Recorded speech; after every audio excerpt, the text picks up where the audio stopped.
What's up, disc golfers? Joe here for Joe's Disc Golf, and I've got a jam-packed show for you today. I'm going to be talking about my top 20 through 11 predictions for the MPO and the FPO and DGPT standings coming out here.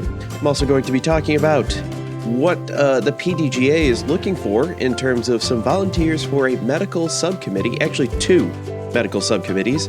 We're going to talk about Eagles putters, and we're also going to talk about my little bit of in the bag. We got plenty to talk about here, but first, we have to talk about our sponsor. Yes, Log, longtime sponsor of Joe's Disc Golf Podcast. What rolls downstairs? A loner in pairs rolls over your neighbor's dog. What's great for a snack and it fits on your back? It's Log, Log, Log. It's big, it's heavy, it's wood. It's Log from Blammo. But yeah, you know, one of these days maybe we'll get a real sponsor. Probably not. It's more fun to make up these sponsors and do that. Like Joe's Tree Repellent Spray. Spray it on your disc and something will happen. Guaranteed. I can't tell you what, but I can guarantee that something will happen. Now, I guess we'll start out with the straightforward thing, the stuff here that will not get me in trouble, and that is the Eagles putter, mid-range, and driver. These are a handful of discs that I saw get approved recently on the PDGA website here, and this is by Sunny Sporting Company Limited. I found two different companies. One of them is mostly into yoga and doing things like that, so probably not by them. And another one is all about an outdoors sporting store, essentially, mostly focused on hiking and backpacking. I just thought it was hilarious. When I first saw this, I was like, oh, Eagle McMahon is getting his own line of stuff, but it's not from Discmania, and it's only a putter, a mid-range, and a driver. No clue on anything. It was just one of those things that popped across my news feed here, and I was like, okay, well, I gotta talk about this one because it's Eagles, Eagles, no apostrophe. So it's Eagles putter, an Eagles mid-range, an Eagles driver, which if they can afford it, which they probably can't, and considering they'll only have 3 discs, this company really should be sponsoring Eagle McMahon, because why the heck not? It is craziness here. Actually, yeah, it is absolutely craziness. I am recording this as I speak. It is 6:15 in the morning. I've got my cup of Job. Yes, I said cup of Job. You know that reference? You're probably not that cool like me. But don't worry. It is delicious. It is getting me going. Screaming angry babies. If you saw my tweet, that's why this podcast is coming out late, unfortunately. But yeah, it is what it is. And parenthood, it's run on coffee. All you parents out there listening, you know exactly what I'm talking about. I love my child. Love her to death. I just miss sleep some days. But yeah, enough of that. Got out. Was able to throw a little bit on the football field today, you know, because of, again, having a child and work. I'm not able to get out and play as much, and this is my birthday week, and I thought it'd be fun to get out there and throw. So I took my new Ricky Felon out. It looks almost identical to this one, except it's got a black ring around it, and it does not have a Ricky Wysocki signature on it, and that thing flies so good. Oh my gosh. I was throwing that thing on my forehand. And you can check out the short on the Joe's Disc Golf YouTube channel. And I was throwing that thing a mile. It was so good. Damn near threw a field goal from the opposite field goal on my forehand. There was a slight right to left wind, so I did get a little benefit from that. But that's still, I was throwing it well over 300 feet easy. I mean, back of the end zone to back of the end zone is 360 feet. It was, oh, that disc is so good. That disc is so good. for all of my European friends, I want to see if I can convert that for you here. We have 360 feet. That is about 109.7 meters. So, there's that. It was just fun. That disc is, I can't wait. I made an Instagram post about it. I can't wait to get out and throw that. And you should watch. It's a short. It's 38, 39 seconds long. You should watch the whole thing because there's a nice little surprise at the end. Just throwing bombs with the new sake bomb, Felon. It was so much fun. So much fun. I like that disc is so good. I mean, I love the Felon to begin with. And just having that, that orbit plastic. It's fusion with a little bit black around the edges, or red, or whatever, dye around the edges. I'll say it that way. It's got some dye around the edges, and it is so nice. I can't wait to see what kind of discs Ricky comes out with, because once he comes out with his line of discs, I think it's going to be pretty cool. It sounds like the first one, at least from what I've heard, the first one that he's going to be working on is going to be an approach disc. So, he throws the harp better than anyone out there. He threw the pig really well. And I have this weird feeling that it's going to be some kind of amalgamation between the harp and the pig, which I would pretty much just call a slammer with a little bit of glide, because it has that thumb track. It's overstable. The only difference really between the harp and the slammer is the lack of glide. That thing, it's kind of like the Berg. When it's done, it's done. The harp, it'll float out there. Yeah, it's overstable. But if you get that up, it'll nice hyzer flip. It'll go. It's not my go-to in all situations. That is lovingly reserved for my Justice. And I'm getting a new Justice in. Because, I'm like the only idiot out there who throws a Justice for everything. They have Lucid Air Moonshine Justices coming in. I had some dynamic disc bucks, and look for a review once that finally comes in. I managed to pick up a 156 gram and a 167 gram. I'm confident on the 167. That 157, we'll see. I'm not sure. I think it's right around there. It's pretty light, but I have a feeling because the Moonshine makes it stable. The Justice is already pretty stable. I have a feeling that 167 is going to fly just like my beat-in Justice that is still swimming at the Concordia Theological Seminary on hole 15, 10 feet short of the basket, but it has a pretty steep drop-off. It's still sad to see that disc floating at the bottom. Well, it really doesn't float at the bottom. It's sunk to the bottom, and I couldn't get it. Rest in peace, Justice. You did me well. You did me well. But, yeah, that's probably what's going on there. That one, I just can't wait. It's going to be super exciting. I got got some interesting news coming out of the PDGA here. They're seeking volunteers for medical subcommittees. One of them is gender-based divisions. The other is prohibited substances. So I'm going to read just a little bit here directly from the PDGA announcement. If you're interested in joining either of these subcommittees, you should obviously be a member of the PDGA. And yeah, so for the Prohibited Substances Subcommittee, this will provide recommendations based on specific analysis and application of the World Anti-Doping Agency, WADA, list of prohibited substances and methods. Qualified candidates should include medical professionals such as doctors, clinicians, scientists, practitioners specializing in endocrinology, pharmacology, pharmacy, physiology, psychiatry, sports medicine, and similar fields.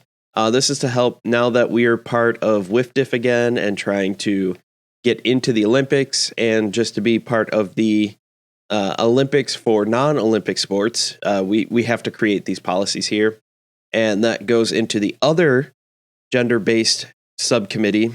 Sorry, it's the subcommittee on gender-based divisions. Words are hard sometimes.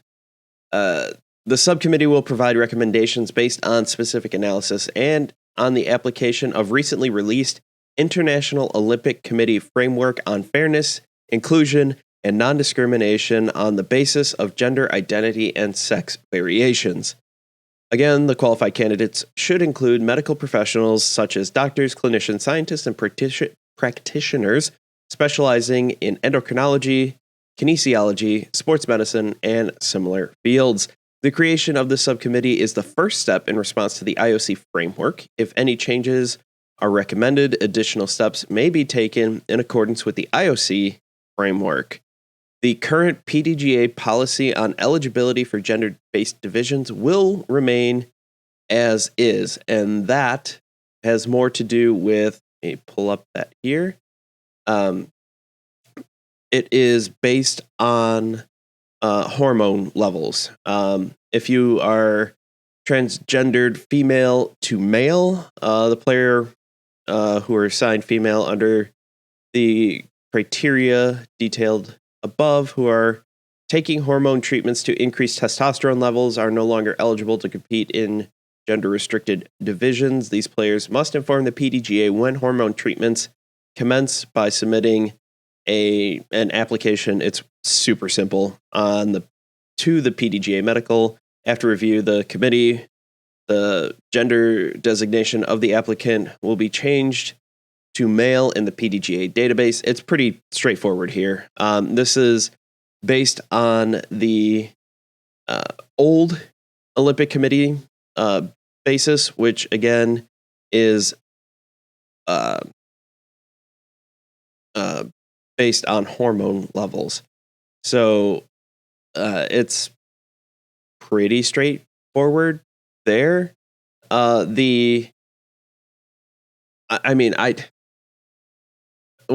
talk about the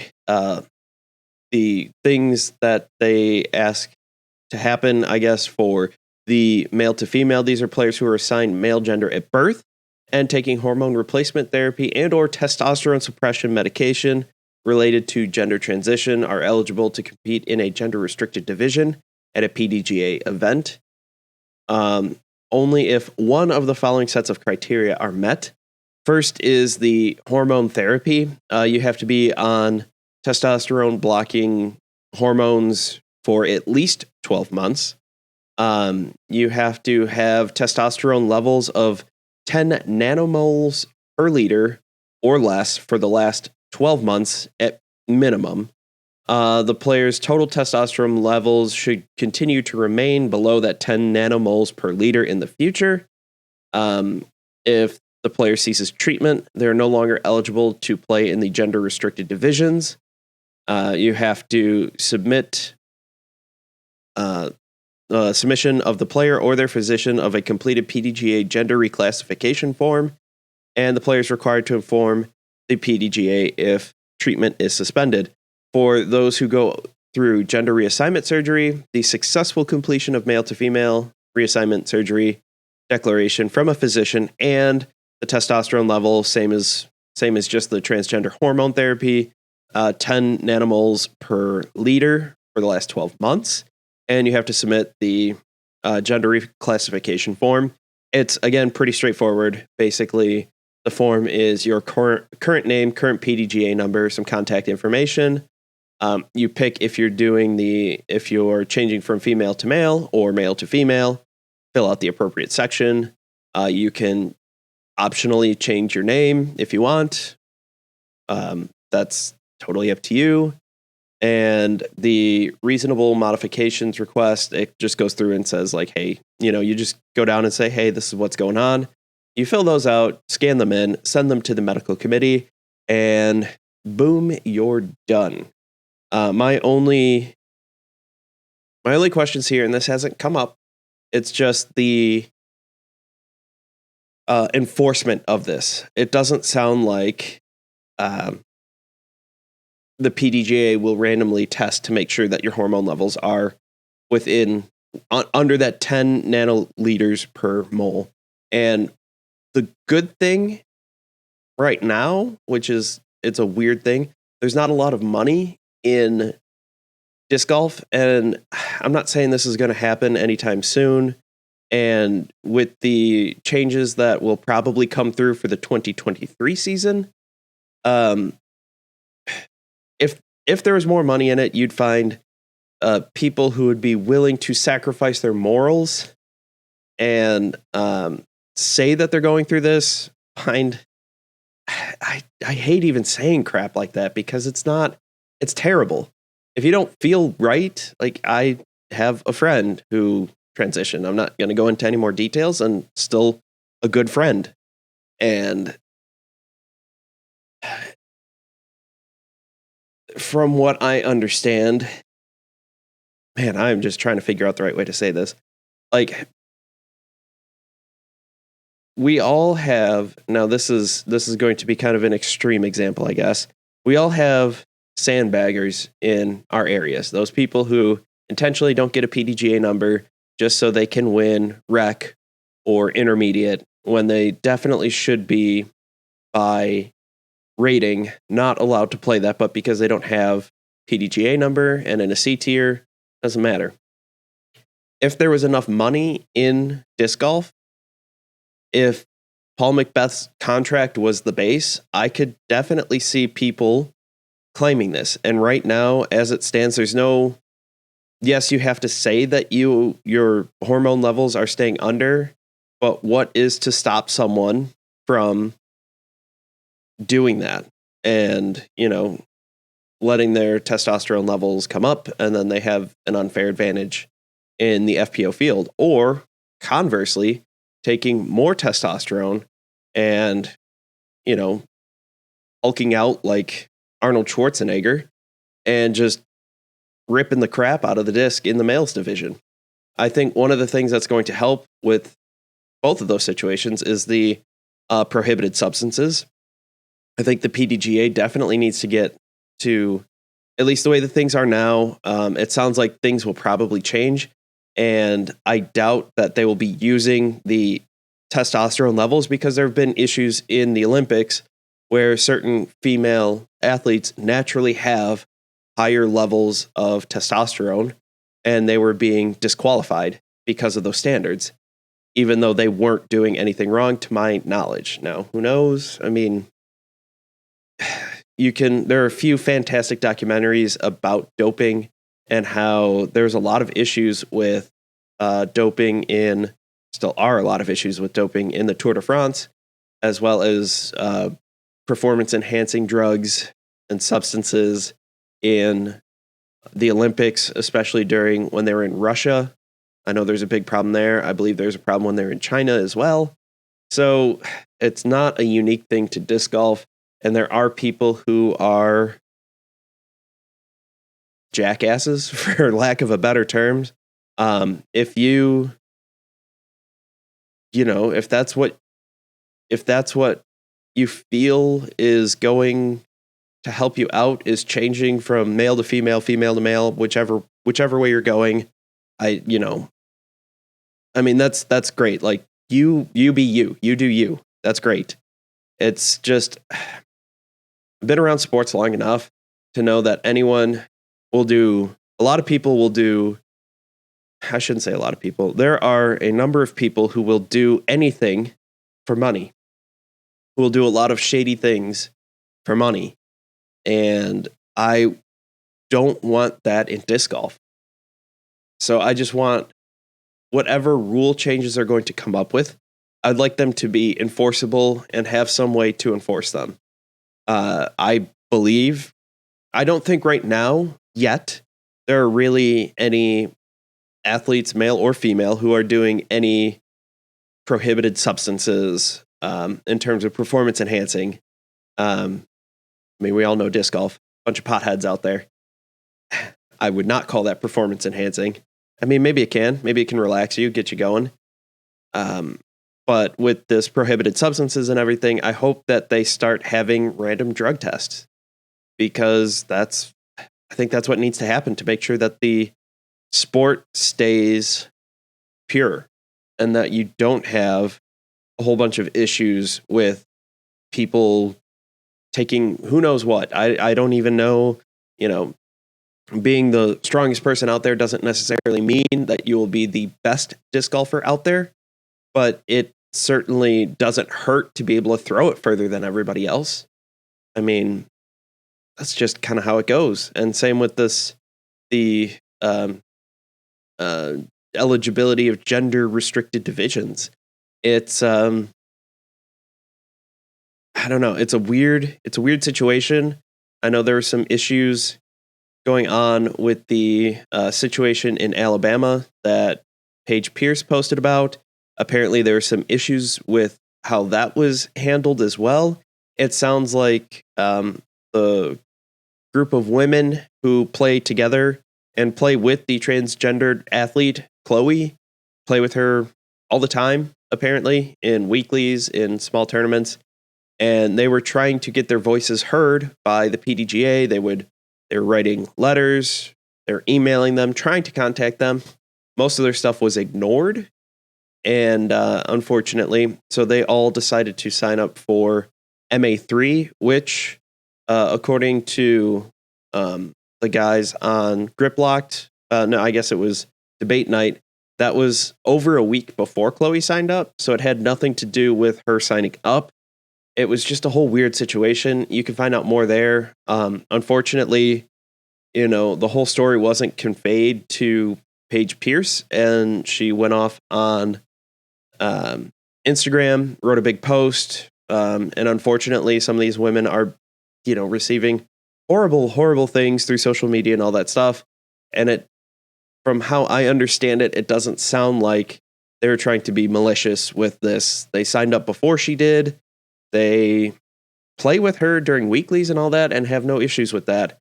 I think they're just trying to call attention to the way that the current standards policy for eligibility for gender-based divisions are set up.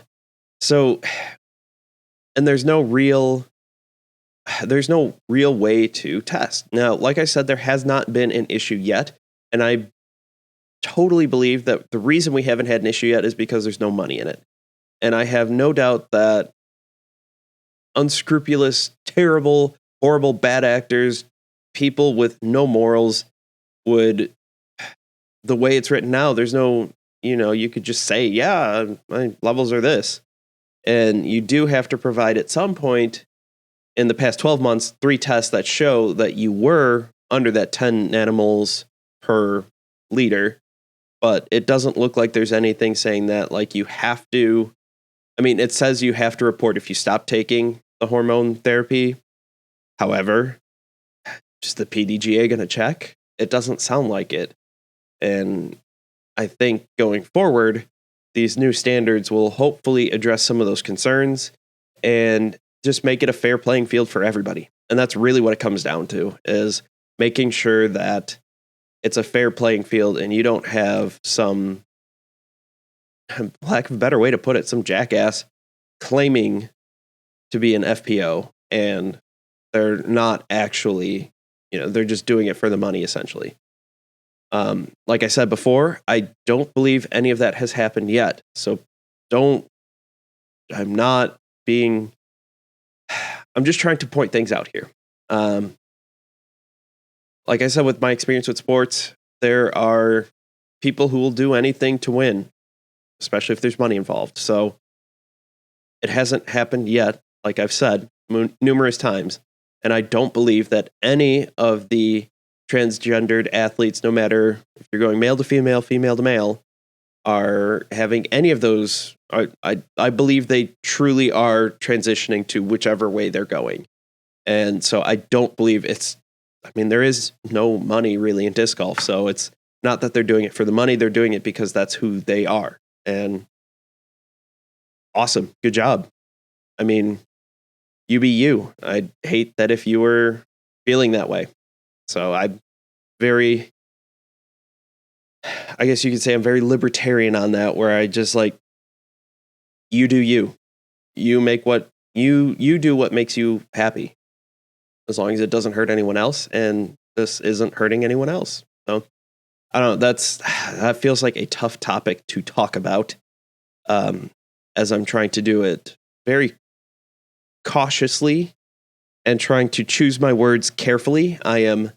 While I do host a podcast and while I do talk a lot here, I don't always choose the right words. And that has nothing to do specifically with this topic. It has everything to do with me talk bad. Words no good. So hopefully that is clear. Let me know if I need to clear up anything. Like I said, I want everyone to feel included in disc golf. And I didn't talk about the situation in Alabama with Paige Pierce and Chloe and the FPO players because it just felt like something was a little off with that whole situation. And now that I've waited over a week since that's happened, and it seems that more information has come out, and we didn't have all the facts. And I don't know if all the facts were conveyed to Paige Pierce. So hopefully things are getting a little better with that whole situation. I don't know. It's difficult to keep some of that information, get all the correct information without having, crazy political spin and just insanity. I try to talk about current facts and not hearsay as much, I will do some speculation. I do let you guys know when I'm speculating. So that's that. Let's switch gears here, and we're going to talk about a little bit of my in the bag. It is 2020. And so we are, we've got some new stuff in the bag here that I want to talk about. I'm only doing my half in the bag, which, if you're not subscribed to Half in the Bag podcast, that is another podcast on the Joe's Disc Golf Network. Yes, this is a network. Now, we have two podcasts, Joe's Disc Golf Podcast that you're listening to right now. And if you hop on over and look at your favorite podcast site, Apple, Google, Spotify, whatever, or anchor.com, you can go to Half in the Bag Disc Golf or halfinthebagdg.com, where myself, Ben, and RJ talk about all sorts of random topics, and we just have fun. It's a good time. So I'm going to go with a little bit of my half in the bag here. Just talk a little bit about what I'm going to be throwing this year. For those of you on audio, I will do my best. So I finally, kind of halfway through last year, was able to get my hands on some Lucid judges, and those have been my throwing judges. Those are my throwing putters. They're so good. I love them so much. I'm moving back. I will still be putting with, classic soft judges. I left a few of them at work where I have my practice basket and I putt during lunch. So I have classic soft judges. Those will be there. I also have a few other putters and kind of approach discs that I throw throughout the year. I have my Lucid Moonshine Guard. That is basically, if you are coming from an Ultimate Frisbee background, this is basically a smaller version of an Ultimate disc. It's got a slightly deeper rim. It is pretty much neutral. So whatever angle you put it on, it's going to hold and it's going to stay there and go there. I also have the special edition. It's not really special. It is the Blowfly that I have.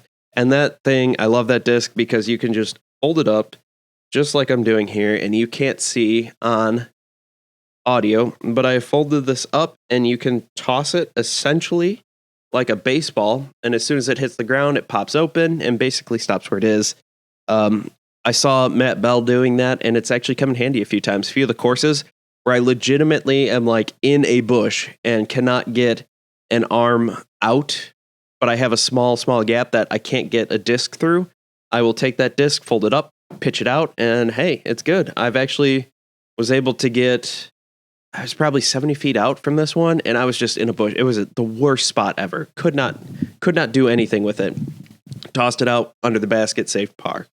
I talked about this earlier. I have a Lucid Slammer, even though this is out of production. I'm not worried about losing it just because I don't throw it that far. It's a great overstable disc with pretty much no glide. And my other overstable approach disc is the Harp, and I've been throwing that long before Ricky made it cool.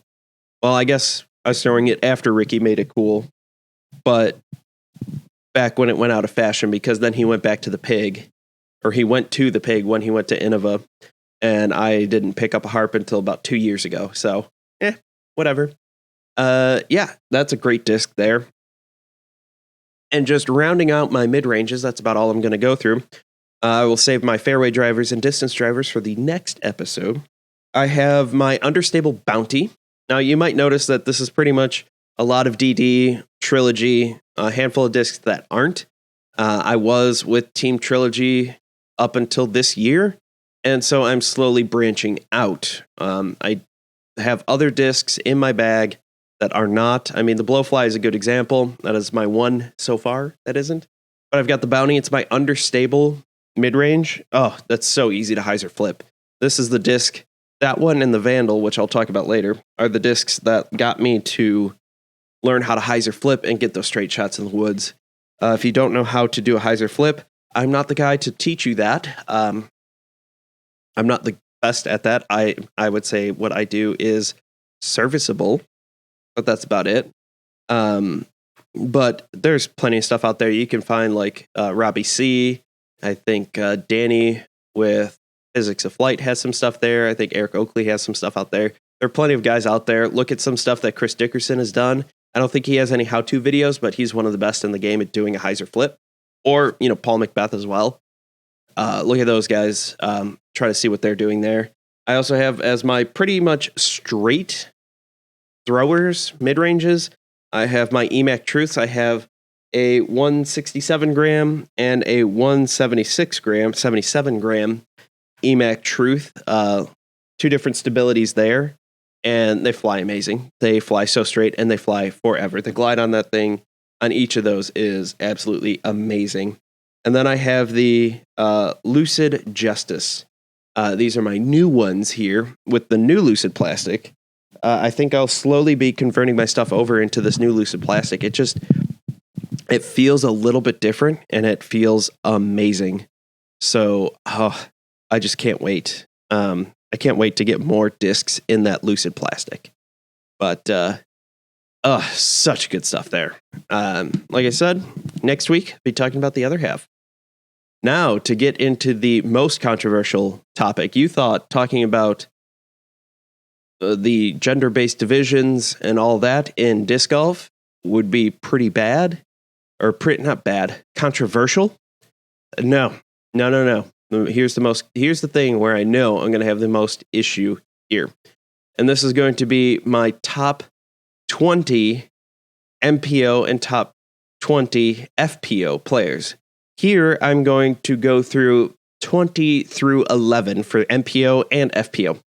And why 20 through 11? Well, because on Half in the Bag Disc Golf, we are going through our top 10.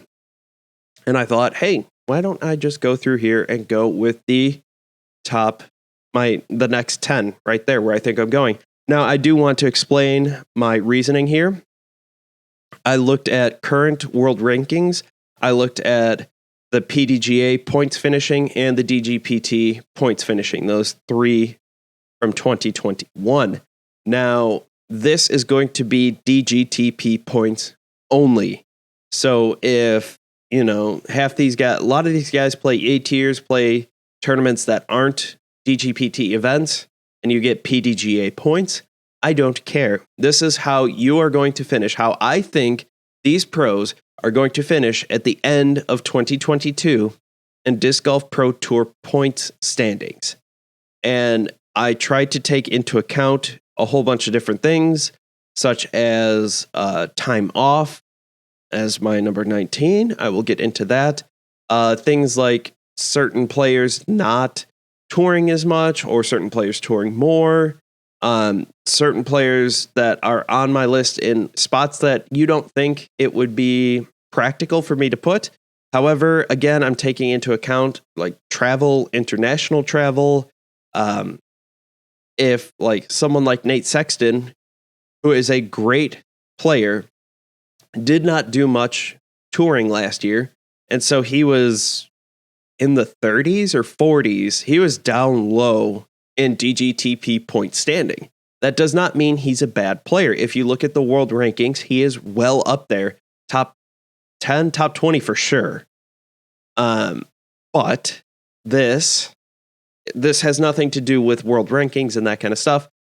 While I use that as kind of a guide, it is also, it just has more to do with point standing. So if you don't play DGPT events, you don't get points. And that's just how that goes. Where world rankings, it's not as bad if you don't play tournaments, where if you don't play DGPT events, whether they're Silver Series or regular tour stops, you don't get points. That's just how that goes. So starting off my list on the MPO side, I have Nico Lacastro. I think this offseason is going to play a huge factor into his mental state going into the 2022 season.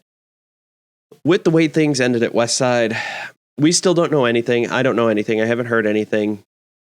Nobody's really said anything. I don't think it was mutual. I think it was Westside asking Nico to leave. That's just the general vibe I get from that situation. And that is based off of how things have happened, how he's had issues with manufacturers in the past. And as of the time of recording, as of the time of writing, January 21st, 2022, at 6:53 in the morning, he has not announced a new manufacturer yet. So I think that is going to be another issue. Who knows if he even has a sponsor yet? Seems like things were thrown together late. He is a controversial figure in the disc golf scene, so it might be hard to get a manufacturer. He is signed up for a whole bunch of tournaments. Could this be used as a motivating factor? Absolutely. But the way he is mentally, I don't think it's going to turn out that way. He is still a good player. He's a really good MPO player, and that's why I have him at number 20. That's good coffee. Coming in at number...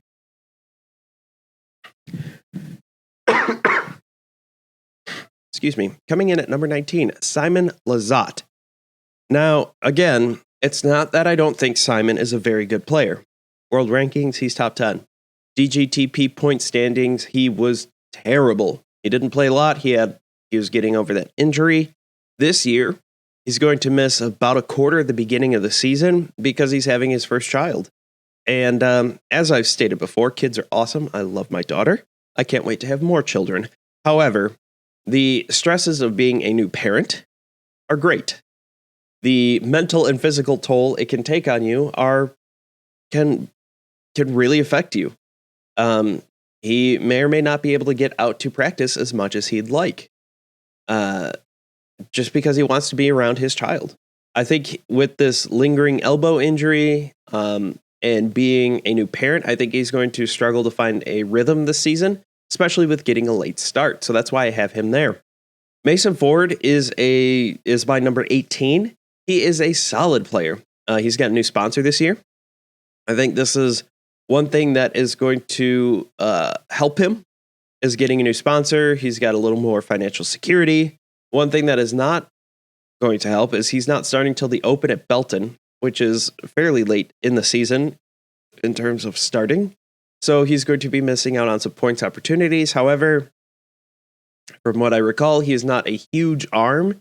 So missing some of those early tournaments on the golf courses isn't the worst thing ever. Number 17, I have Paul Ulibarri. Yuli I think he's going to have a good season this year. He seems like he was close last year. Few different tree kicks here and there, and he's moved up a couple spots. And so I have him here at 17, which is 4 or 5 spots higher than where he finished in 22 or in 21. But I think he's just going to do better this year. I don't have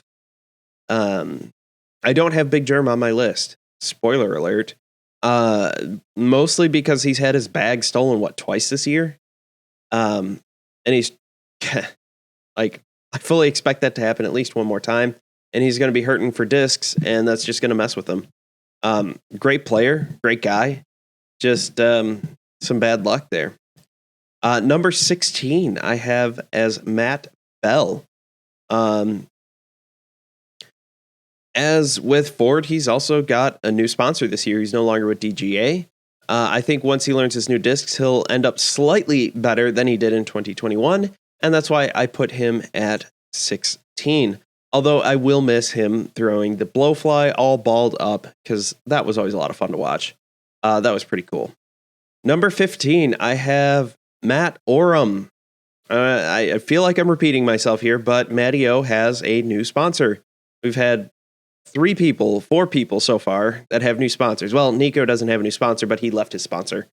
Willingly or not, he is not with the sponsor. So Matty O has a new sponsor. And some of the stuff that I've seen him put out with Westside Discs, he's coming along pretty good.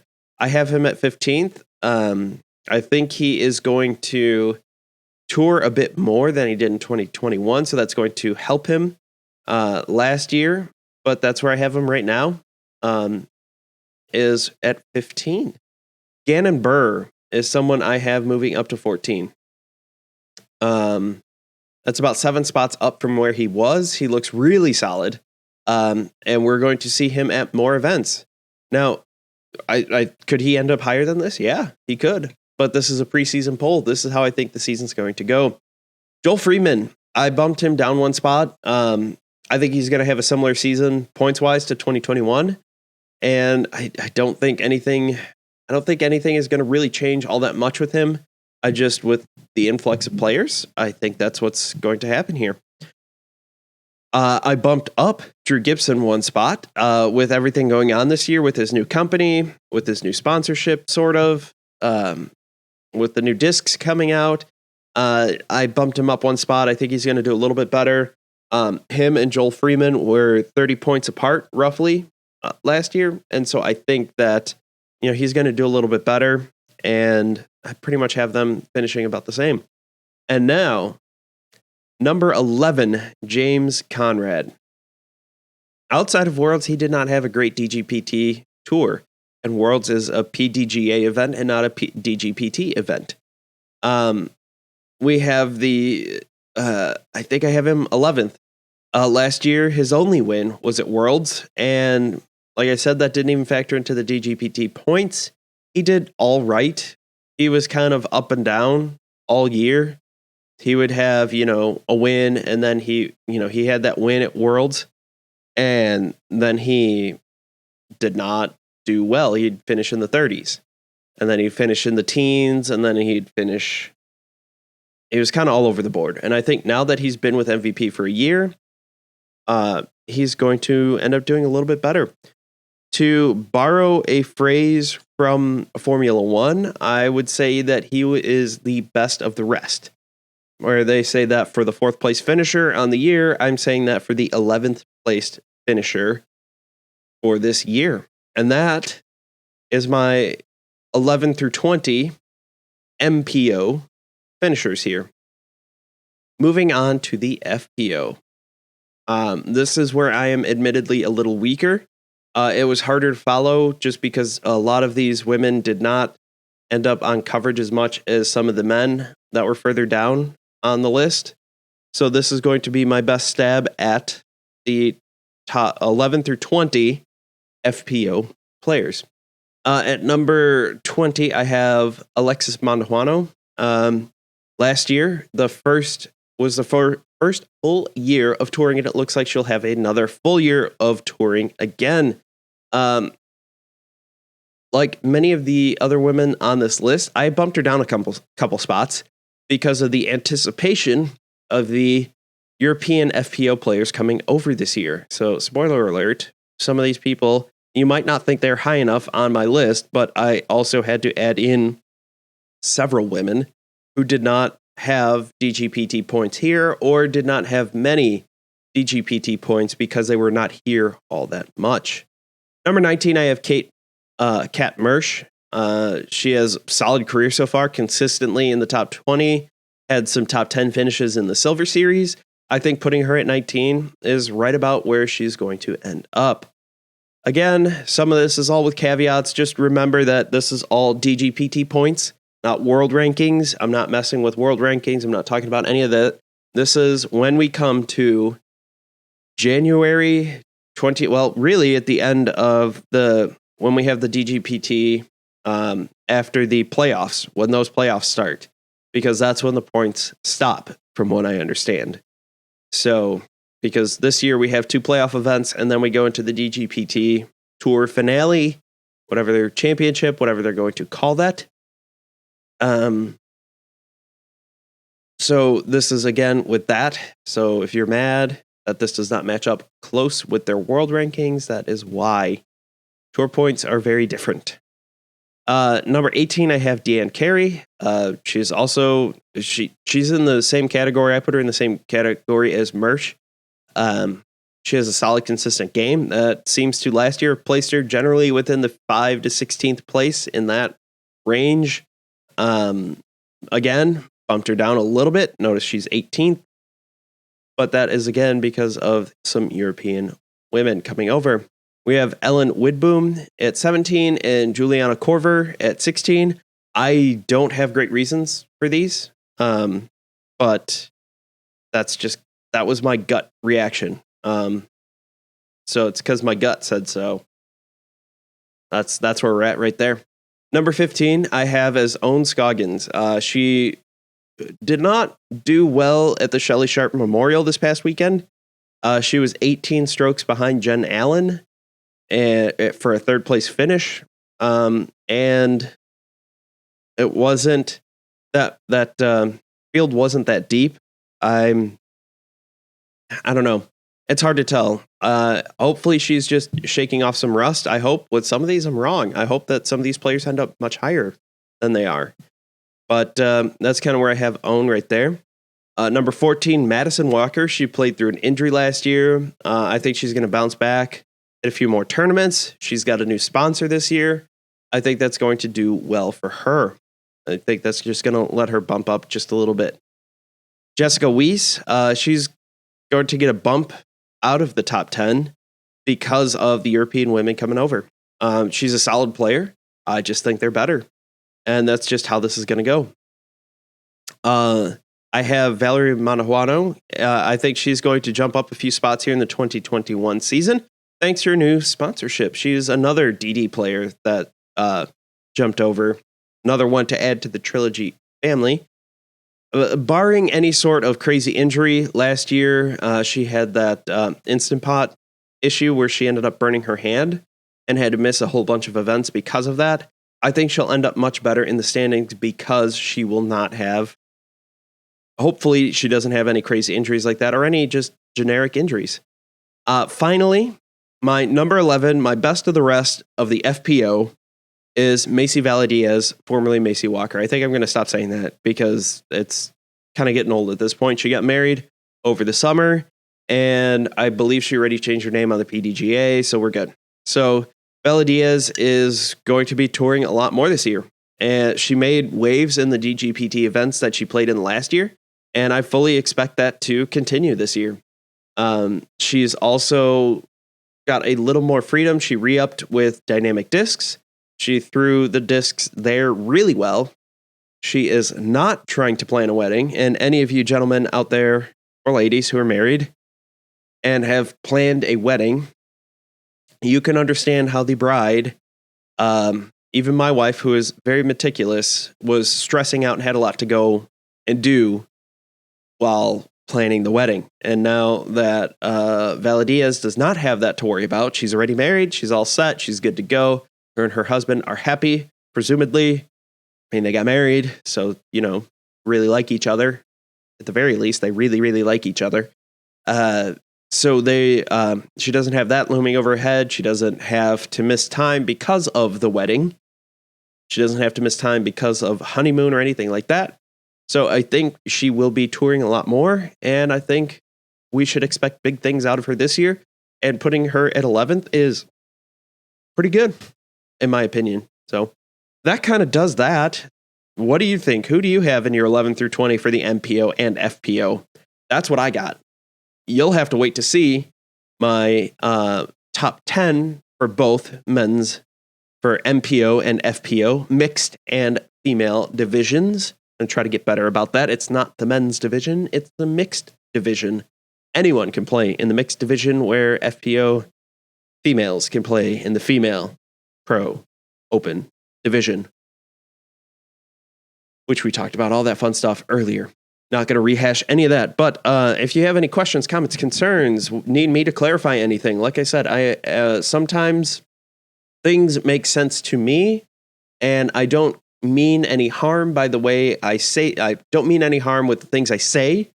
I just may not say them in the most eloquent fashion. So that's going to do it for this show today. I want to thank you all for watching. Thank you all for listening. Don't forget to subscribe on YouTube. Don't forget to follow on Instagram, on Twitter, at Joe's Disc Golf. You can also hit me up on Instagram, Twitter, at Joe's Disc Golf. Find me on Facebook.com/Joe's Disc Golf. You can leave a voice message and maybe hear it on here. Tell me how I'm an idiot. Tell me what your top 10, top 20 are through a voice message through anchor.fm/Joe's Disc Golf. There should be a link in the podcast description down below. If you don't want to watch this on YouTube, you can listen wherever you get your podcasts. Apple, Google, Spotify, Anchor, Breaker, Last.fm. No, not Last.fm. iHeartRadio. I don't know why I got those two mixed up. They're not even close. Whole bunch of different spots like that you can go ahead and listen to the Joe's Disc Golf Podcast, the weekly podcast. I think that about does it. I think that's everything. Oh, don't forget to rate and review. 5 stars is the correct amount of stars. It's actually the only amount that you can give, because I think it's all, I think that's just what it defaults to, is 5 stars for the Joe's Disc Golf Podcast. Hey, that's what it is. But again, thank you all for watching. Thank you all for listening. I can't wait to see you all in the next video, in the next podcast. I've been Joe. You've been awesome. Thank Treesus anytime you get a great tree kick, and if you get a less than favorable tree kick, then you should repent and reflect, because you have transgressed against Treesus in some form or fashion. Thank you all, and I can't wait to see you all soon.